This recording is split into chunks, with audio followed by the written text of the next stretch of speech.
Hello and welcome to Bread of Life, a daily devotional program which each week features a different area pastor.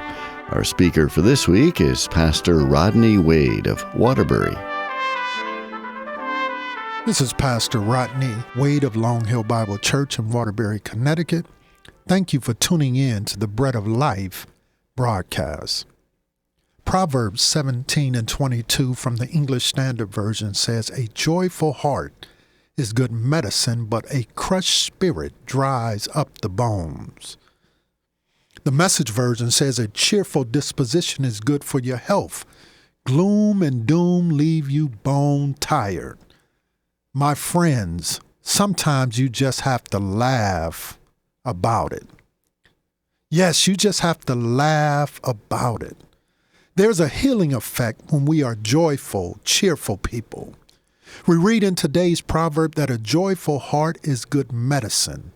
The word used for joyful here is the Hebrew word which means to be glad, happy, or joyful. The idea behind this word is that someone is choosing to rejoice, to consider the good that God has done rather than the misery and the opportunity to be sad and depressed.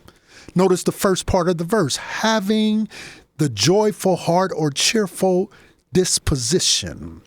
Believe it or not, we can have a joyful heart in spite of the storms that come into our lives. The verse does not indicate that the circumstances are good for the person with a merry heart.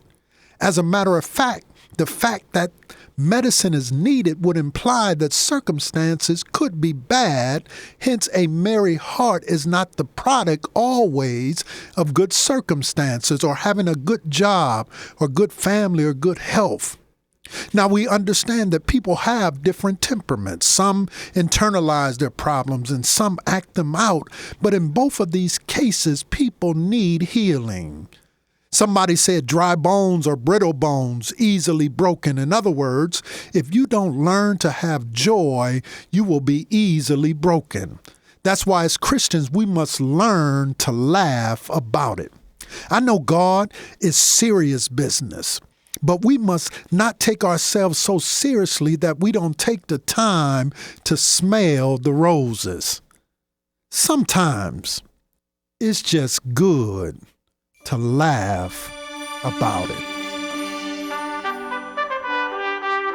You've been listening to Pastor Rodney Wade of Waterbury, and this has been Bread of Life, a program to encourage you from God's Word.